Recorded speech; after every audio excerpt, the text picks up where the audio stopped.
medios de revelación y vimos que los medios de la revelación especial, ya pasamos de la revelación particular o la revelación natural, los medios de la revelación especial son la historia, la palabra hablada, la palabra escrita y la palabra encarnada, que fue lo que estuvimos hablando hace 8 días, la palabra encarnada. Entonces, acotamos un poquito esto de la palabra encarnada sobre la Navidad, que está comenzando a prepararse, porque nos llegó un video de pastores sobre la Navidad, sobre lo que es la historia de la Navidad. Entonces, la historia de la Navidad nos está narrando ahí desde dónde comenzó, desde el 25 para allá, desde antes en el imperio egipcio. Eso nombran la adoración a Ra, a Osiris, ¿no? Osiris es el sol en la mitología egipcia, que el dios más importante para los egipcios fue Ra, Osiris, pero cada uno tomaba su nombre. El sol en la salida tenía un nombre, en la mitad tomaba otro nombre y al final tomaba otro nombre. Eso es lo que dice la mitología. Esa adoración que comenzó desde los egipcios generalmente se celebraba el 25 de diciembre, ¿cierto? Posteriormente viene otros dioses a los cuales asimilan, y la adoración realmente del 25 de diciembre era falsos dioses, eran ídolos, y nos narran en este video que nos envían el desarrollo histórico del pensamiento de la Navidad hasta nuestros días, y está mostrando cómo hoy nosotros seguimos practicando la idolatría desde aquel tiempo. Entonces puso a cavilar a los pastores. ¿Cómo así? Entonces la fiesta de Navidad no se celebra, y ustedes son conscientes que en muchas iglesias no se permite celebrar la Navidad. Los testigos de Jehová no la celebran. Y hay personas absolutamente fanáticas en no celebrarla. ¿Por qué? Porque sí tiene un trasfondo histórico idolátrico. Entonces, por esa razón no celebran la Navidad. Yo también aporté algo y les dije, primero, yo entiendo el pensamiento de cada uno de ellos, pero para mí es más importante el pensar que Dios se hizo hombre, como nos muestra la Biblia, y fue engendrado y nació en un pesebre, se hizo hombre, la esencia de Dios tomó carne y nació en un pesebre, y que creció y luego se entregó por mí, y entregándose Jesús por mí, yo tuve acceso al reino de los cielos. Y esta historia así de sencilla anula para mí todo pensamiento de lo que pase. Si celebran el 25 no me interesa, o el 31 o lo que sea, pero aprovecho el espacio para celebrar, y cada día celebraré la Navidad. ¿Por qué? Porque para mí es salvación. Que se tomó la fecha, lo mismo que el 31 de octubre.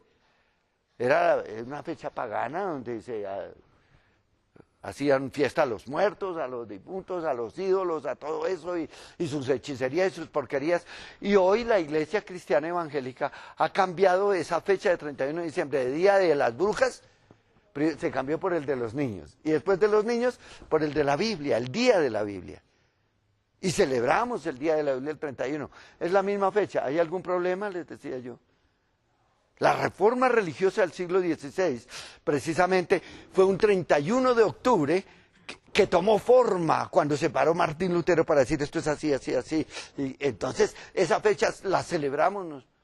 Pero como era una fecha en que se atendía a los demonios, entonces paramos de celebrar el Día de la Biblia, o celebrar el Día de la Reforma, o por el hecho de que el trasfondo histórico de la Navidad fue de idolatría, ¿vamos a dejar nosotros de celebrar la Navidad? Entonces los pastores, digo, para mí vale lo que dice la Biblia. El Verbo se hizo carne y habitó entre nosotros. Y celebraré. Ahora, la forma de celebrar, como les dije yo, si no fuera porque la gente idolatra el pesebre, haría el pesebre. No, lo que pasa es que ya si uno hace el pesebre que tiene al niño Jesús, a María en una imagen, una estatua, a José y el burro y la yegua, y se le arrodillan a la yegua y a Jesús y a todos los muñecos que hay ahí. Ese es el gran problema del pesebre. El pesebre no es que es pecado hacer el pesebre. ¿Quién dijo eso? No, eso está bonito, pero no lo hagan, porque es ahí donde viene la idolatría. Entonces, que el arbolito de Navidad, que eso es... Tienen tantas historias para tratar de impedir, y ¿saben qué es el discernimiento que el Señor ha traído a mi mente? Que por todos los medios Satanás quiere confundir a la iglesia, a los pastores, para que nosotros no nos deleitemos en nuestra fe, en la base de nuestra salvación, que es que Dios envió a su Hijo Jesucristo al mundo para que nosotros fuésemos salvos. Quiere impedir de todas maneras hasta la celebración del nacimiento de Jesús. Entonces, para que tengamos cuidado en esto, porque precisamente estamos hablando en la última... El último punto de la revelación que vimos hace 8 días es la palabra encarnada. Es Dios hecho hombre a través de Jesucristo. ¿Y eso hay que celebrarlo o no? ¿Alguien tiene alguna inconveniente en eso? No. Ok. El siguiente medio, el punto número 5 de la revelación es la revelación a través del Espíritu Santo. ¿Cómo lo llamamos?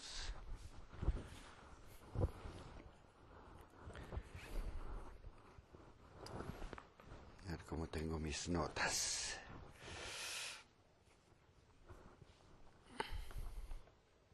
La revelación espiritual. Están tomando notas, ¿no?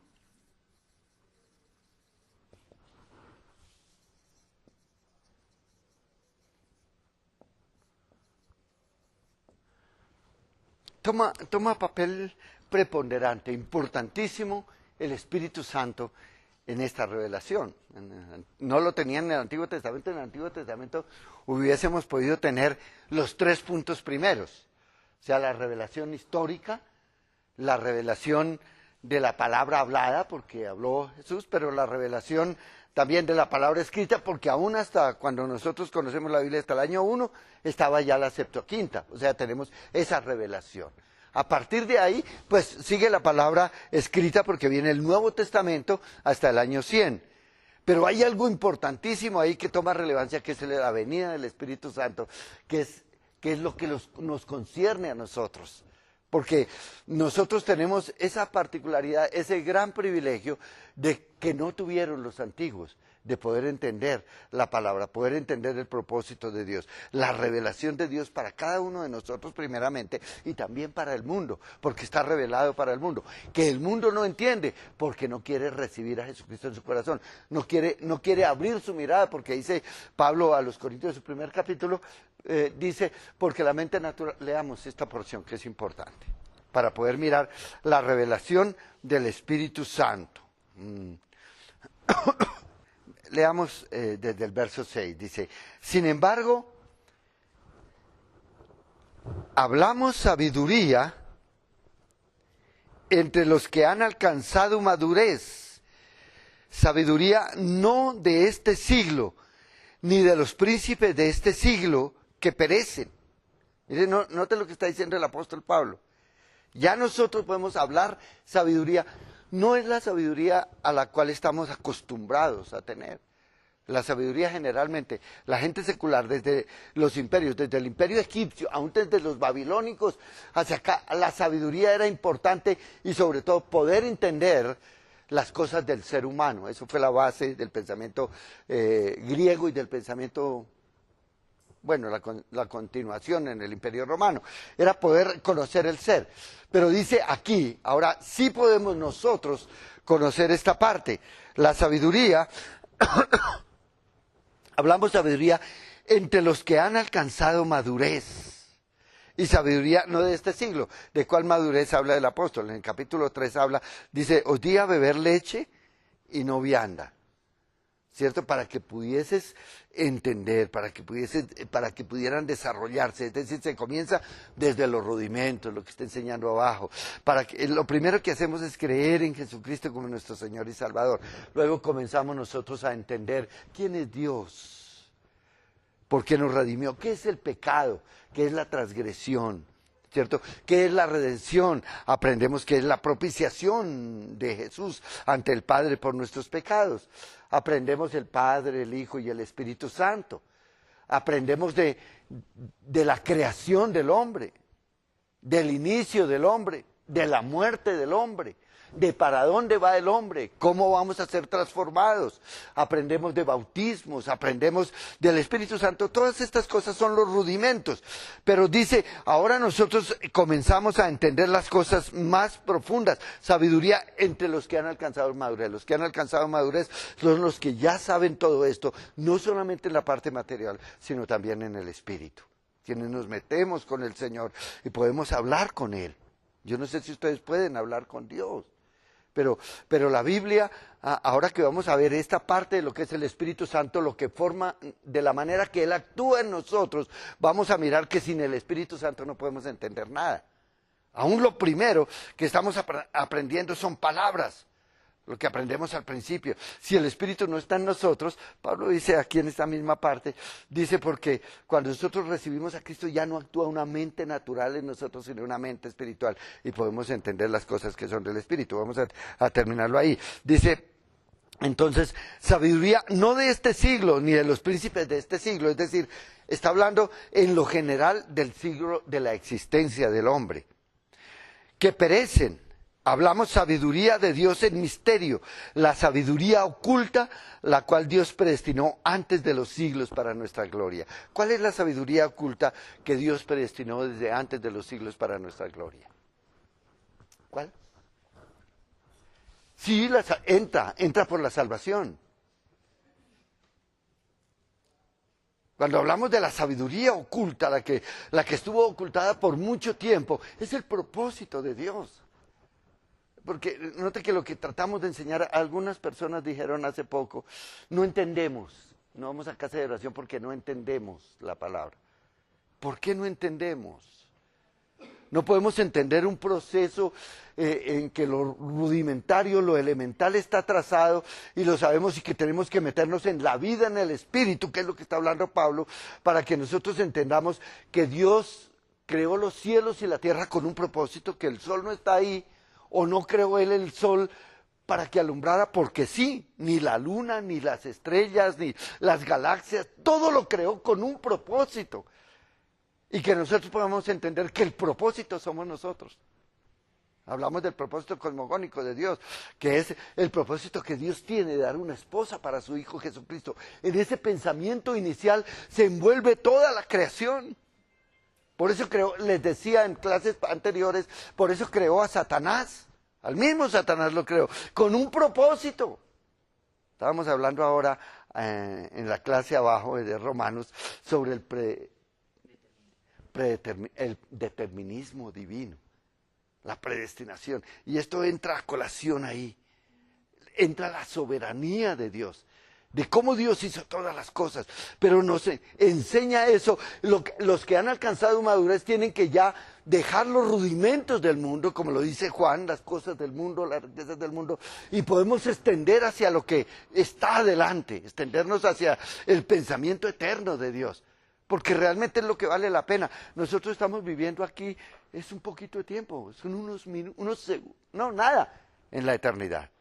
Que para nosotros son 100 años, 80 años, uy, ya estoy viejo, hemos vivido mucho tiempo, decimos nada, no hemos vivido nada, porque el propósito de Dios colocarnos sobre la tierra es darnos una clase simplemente, es prepararnos en todos los aspectos de la administración del universo. Eso es lo que está diciendo, no de las cosas de este mundo, no de los pensamientos de la administración de acá, sino de lo que Dios tiene para nosotros en la eternidad. Es lo que está queriendo decir aquí el apóstol por inspiración del Espíritu Santo. Y esto es para los que ya han crecido en el Señor. Dice, la que ninguno de los príncipes de este siglo conoció, porque si lo hubieran conocido nunca habrían crucificado al Señor de la gloria. Un argumento. La que la gente no entendió, si hubiesen sabido que Él era el Hijo de Dios, los mismos judíos no entendieron. ¿Por qué no entendieron? A veces pensamos porque el Espíritu Santo no estaba entre ellos, no había venido, no pudieron entender esto. pero estaba profetizado. Ellos no como nosotros. ¿Cuánta Biblia se sabe usted?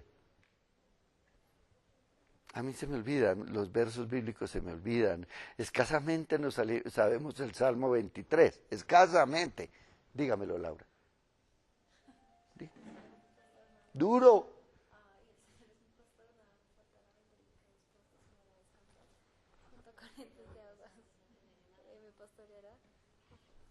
¿Quién me dice el Salmo 23? El Señor es mi pastor, nada me faltará, en pastos delicados me pastoreará y me llevará a lugares.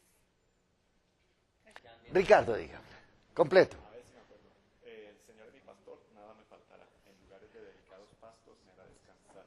Junto a aguas de corrientes me hará descansar. Confortará mi alma, me guiará por sendas de justicia por amor de su nombre. Por amor de su nombre. Aderezas mesa delante de mí en presencia de mis angustiadores. Ciertamente el bien y la misericordia me seguirán todos los días. Y en la casa de mi Juan Carlos, padre moraré por largo tiempo. ¿te lo sabes? No, ¿Tú, Glorita? Pregúntenmelo a mí. Ay, no. Que me quieren cortar. Jehová es mi pastor, nada me faltará. En lugares de delicados pastos me hará descansar. Junto a aguas de reposo me pastoreará, confortará mi alma. Por sendas de justicia. ¿Qué? Confortará. Me guiará por sendas de justicia por amor de su nombre. Aunque ande en valle de sombra de muerte, no temeré mal alguno, pues tú estarás conmigo, tu vara y tu callado me infundirán aliento. Aderezas mesa delante de mí en presencia de mis angustiadores. Mi copa está rebosando. Ciertamente el bien y la misericordia de Jehová me seguirán todos los días de mi vida, y en la casa de Jehová moraré por largos días. Bueno, más o menos me lo sé. Pero mire que no sabemos nosotros escasamente el Salmo 23. ¿Saben? Los judíos a los 14 años tienen que saber, el pueblo escogido de Dios a los 12 años tiene que saberse la Torah de memoria. De memoria. O sea, ¿por qué estoy haciendo esta relación? Porque ellos conocían la letra. Se sabían Isaías de memoria. Isaías, ¿qué dice en el capítulo 9? Isaías está, o en el capítulo 53, que lo conocen más, ¿cierto? Como oveja fue llevado al matadero, enmudeció, no abrió su boca, por su llaga fuimos curados, etcétera. Todo esto, ¿de quién estaba hablando? De la venida del Señor. Hoy es un problema para los judíos esto, porque no quieren creer que Él ya vino. Pero está escrito de esta manera. Miqueas también lo había dicho, ¿y dónde iban a ser? Isaías en el capítulo 9 decía, allá en la tierra de Neftalí, Zabulón, bienaventurada eres, porque allí resplandecerá la luz. Estaba hablando los caminos, la luz será para vosotros. Todas estas promesas que conocían ellos de memoria. Y vino... y no pasó nada, no lo entendieron. Vino el hecho más maravilloso de la historia, el nacimiento de Jesús. Yo siempre hablo de eso porque es importante, es tan maravilloso para mí que la esencia de Dios se haya hecho hombre. De una sabiduría, ¿saben lo que es sabiduría? Forma parte de Dios. De amor, ¿qué es amor? Amor es algo que nosotros sentimos, no que vemos, que sentimos. Que de la sabiduría, del conocimiento, de todo esto, que son simplemente cosas intangibles, salga una tangible. Es decir, de un pensamiento se forme un hombre. Es la esencia de Dios de la que hablábamos en la clase pasada, ¿cierto? Que toma carne, el verbo se hizo carne. ¿Cómo no va a ser eso importante para nosotros? ¿Cierto? Y vino, y sabían que algo iba a suceder de eso, y no llegó. No lo entendieron. ¿Por qué no lo entendieron? Porque el Espíritu Santo no estaba. El Espíritu Santo por eso toma un punto crucial en el momento de lo que es la revelación para nosotros. Ellos no podían entender esto. Pedro lo dice claramente. Aquellos investigaron de qué se trataba esto y no lo pudieron entender. Dice, porque ninguno de los príncipes de este siglo lo conoció. Si lo hubieran conocido, nunca lo hubiesen crucificado. ¿A quién se le ocurre? ¿A quién se le ocurre que...? Pero yo estoy seguro que si viene de nuevo, si volviese a suceder, no está establecido en la Biblia, pero si volviese a nacer, lo volvían a matar. Volviese a suceder lo mismo. El mundo no conoce. Tal vez nosotros le adoraremos. ¿Qué parte tomaríamos nosotros ahí? ¿Marta o María tal vez? Marta y María creyeron en él. ¿Sus discípulos? Aún Tomás andando con él no creyó en él. O sea, es bien paradójico esto. Pero está diciendo el apóstol Pablo, esto no lo entendieron ellos. Antes bien, como está escrito, cosa que ojo no vio, ni oído oyó, ni ha subido en el corazón del hombre, son las que Dios ha preparado para los que le aman. Es decir, esta es la traducción o la transformación de nuestra fe, porque nosotros en este momento tenemos fe. ¿Y qué es fe?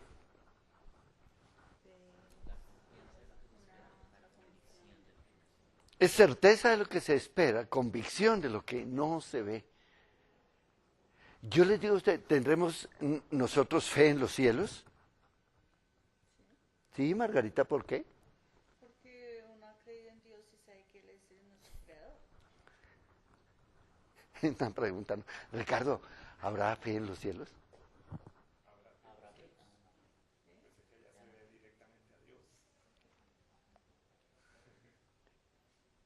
Yo creo que ya no necesitamos la fe.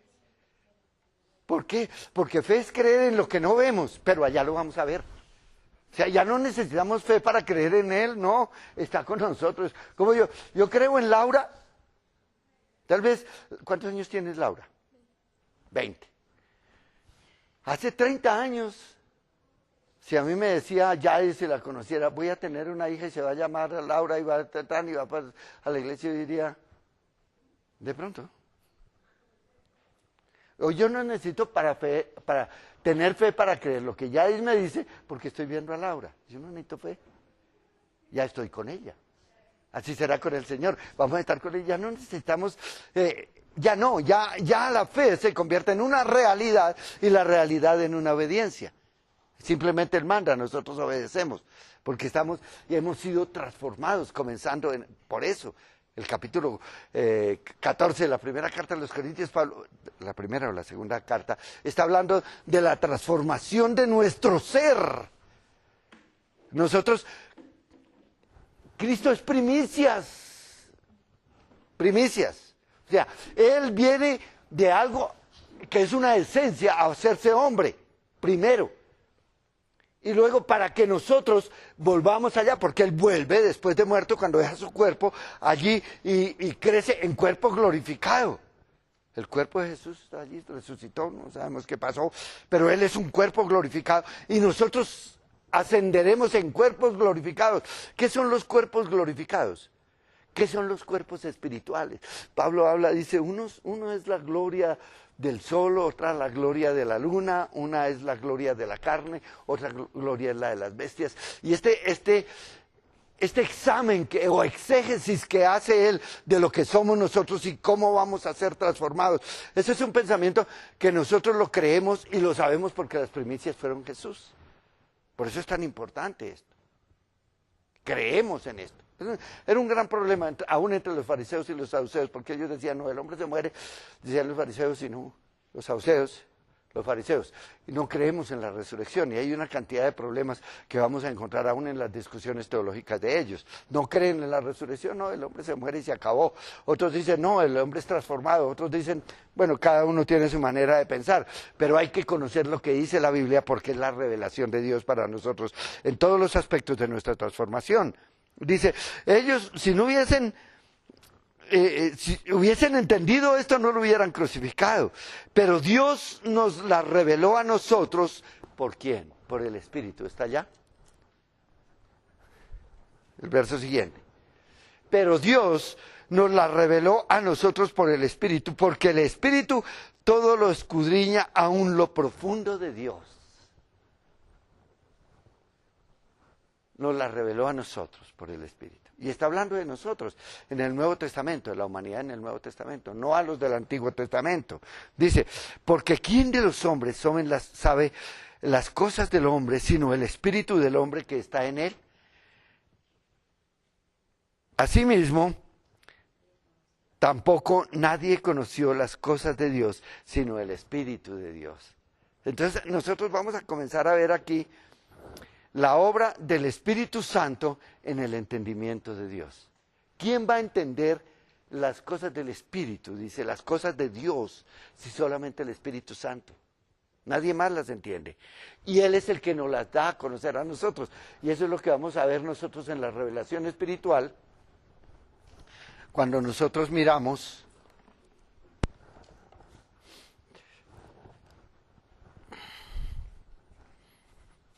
a ver, primero, la revelación espiritual, y vamos a verla por puntos primero. ¿Cómo se revela? ¿Cómo hay revelación? Primero, sueños y visiones. Alguien que lea Hechos 2:17. Son las palabras de Pedro en su primer sermón, hablándoles precisamente del Espíritu Santo y de la manera como estaba establecido desde la antigüedad. ¿Alguien leyó? Y en los postreros días, dice Dios, derramaré de mi espíritu sobre toda carne, y vuestros hijos y vuestras hijas profetizarán, vuestros jóvenes verán visiones, y vuestros ancianos soñarán sueños. Amén. Está hablando del tiempo futuro. Yo les pregunto, ¿ustedes tienen sueños? No, bueno, sueños sí pueden tener, ¿no? Pero sueños, ¿han soñado con Dios? ¿Sí han soñado con Dios? ¿Alguna vez han soñado con Dios? ¿No?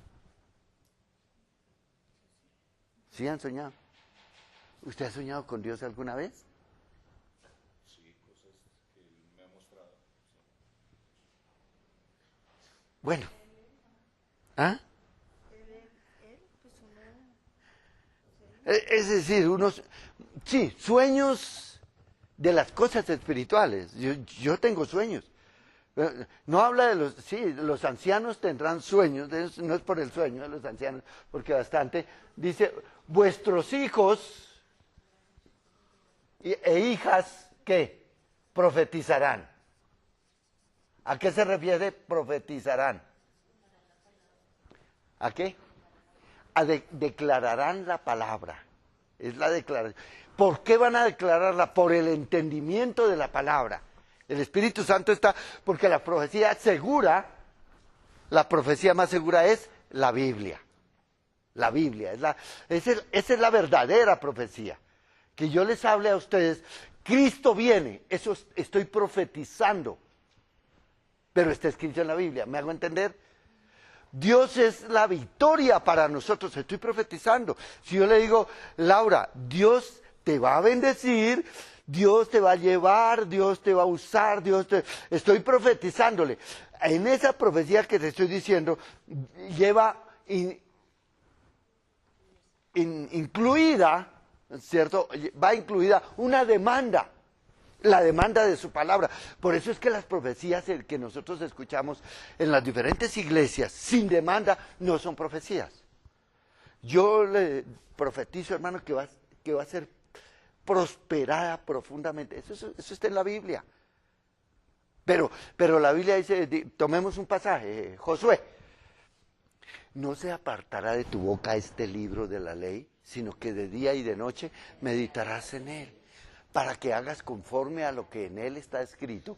Entonces harás, ¿qué? Prosperar tu camino y todo te saldrá bien. Pero hay una demanda. Yo no puedo decirle, Laura, tú vas a hacer si cumples con la ley de Dios. Siempre existe la demanda. Una profecía sin demanda no es profecía. Siempre, todas las profecías dadas en la Biblia traen la demanda. Pasaréis, entraréis en la tierra y haréis esto, pero si cumples los mandamientos y las leyes que tu Dios, Jehová, tu Dios, te da. Siempre. O sea, eso es una profecía. Ahora, cumple. Por eso es que allí van a las iglesias, les profetizan, salen, venden su casa, su carro y su beca, y quedaron en la miseria, y vienen y le dicen al pastor, ¿pero qué me pasó? No, pero que algo falló, fue que tú no lo hiciste bien, fue que no salga los pastores con mentiras. Tenemos que salir con la verdad. Yo les digo a ustedes, ¿van a ser bendecidos? Claro que sí, Sí, Margarita, vamos a salir al otro lado, vamos a tener victoria, pero cumplan la palabra. Esos son lo que nuestros hijos y vuestras hijas profetizarán. ¿Por qué? Por acción del Espíritu Santo. Acción del Espíritu Santo, que estará en ellos. Qué bendición tener yo a mis hijos sirviendo para el Señor. Qué bendición. Yo me alegro porque se cumple, por ejemplo, en mis hijos, en Carolina. Y ya les he contado, Carolina, ella no habla lenguas, ella no la ven ustedes hablando, una cantidad de cosas. No. Pero vamos con ella por el mundo entero, vamos a Israel, vamos a Turquía, vamos. Y todos los idiomas los habla con la gente. Y yo digo, ¿cómo aprendiste tú? Dije, no, yo no sé. Y es la que en los hoteles le ayuda al griego, al italiano, al otro, porque no le entiende el camarero y entonces el otro, él le está diciendo que esto. Y ya la buscan, dice, por favor, ¿dónde está la niña esa que viene? ¿Qué es eso? Una obra del Espíritu Santo en ella. Ama a Dios, adora a Dios, así es sencillo. Ustedes conocen Toma tu Lugar, es un grupo de adoración que se meten con Dios 24 horas de oración. Allí no paran la adoración. Toma tu Lugar formó ahorita un grupo, se llama Casa de Oración. Y porque ellos era el ministerio solamente de adoración y están creciendo, pero son 24 horas de adoración, día y noche, sin parar. Me gusta eso. ¿Quién lo llevó a eso? El Espíritu Santo. Cuando el Espíritu Santo está y nos habla, nos lleva a una perfecta comunión con Él. Oh Dios, a una perfecta comunión. Y esa comunión es de la que está hablando, de la que predijo el profeta Joel y que ahora Pedro en este sermón, ¿dónde estamos leyendo? En Hechos, sí. Pedro está diciéndole a la gente, recuerden lo que dijo el Señor. Y eso es lo que está sucediendo ahora. Sucedió en la iglesia primitiva y sucederá ahora. Y es una manifestación del Espíritu Santo que viene hasta el final de los tiempos. Entonces, eso es lo que nosotros debemos tener, lo que nosotros debemos extractar. Nuestros hijos y nuestras hijas deben profetizar, deben seguir el camino nuestro, ¿cierto? Pero necesitan. ¿Qué más dice Joel? Vuestros ancianos soñarán. Soñarán. Ahora sí les pregunto, ¿han soñado? Yo he soñado. Es más, las respuestas bíblicas que yo necesito, que no encuentro en los comentaristas bíblicos, porque usted busca, cuando yo les pongo una tarea, esta mañana les puse el predeterminismo divino, estudienlo porque vamos a necesitar eso, que lo sepan, para poder hacer una exégesis bíblica, lo que está diciendo Pablo en el capítulo 5 de Romanos, hagan un exégesis. ¿A dónde van ustedes? Desde luego van a la internet, van a los comentaristas bíblicos. Usted estudia el comentario Moody o el comentario Bacon, que muchos lo tienen, o cualquiera de los comentarios, hay comentarios y usted los mira y cada uno de los comentaristas bíblicos da una opinión. Entonces a veces usted se estrella con la opinión de Moody y con la de Matthew Henry, con la opinión de Matthew Henry. Y usted dice, bueno, ¿quién dice la verdad? No es él el que dice la verdad, ninguno de los dos. Por eso les hablaba esta mañana de Calvino y Lutero. Calvino dice una cosa, Lutero dice otra, y Arminio dice otra. ¿Quién tiene la razón? La razón no la tiene ninguno de los tres, la tiene la palabra. Entonces, ¿cómo sabemos? Porque si no podemos aprender de los maestros, de los doctorados, de los doctores en divinidades, entonces ¿a quién vamos? Al Espíritu Santo. ¿Y cómo habla el Espíritu Santo? Ahí está escrito, por medio de sueños y visiones. Por eso les digo, yo encuentro una doctrina en la Biblia que no está estipulada entre nuestros estudios, que es el lugar de tinieblas, que lo he compartido con ustedes, y lo tengo bien aseverado bíblicamente, con base bíblica, pero no se enseña. ¿Por qué? Porque es muy complicado meterse en los lugares celestiales. Es muy complicado entender cosas cuando estamos en los rudimentos. Se necesita que nosotros nos metamos en la verdad profunda del Evangelio y en el Espíritu para poder saber, como dice Pedro, que Jesús, mientras murió y antes de resucitar, fue a los lugares de las prisiones eternas para predicar a los que estaban allí presos. ¿Y qué quiere decir eso? ¡Wow! Entonces nosotros nos vamos a estrellar con muchas de estas cosas, porque no sabemos la palabra, pero la palabra misma nos enseña. Si está escrito, lo que está escrito en la Biblia, tenemos que entenderlo, porque no hay misterio en la Biblia, todo está revelado. Hay misterios por fuera de la Biblia, dice Deuteronomio 28.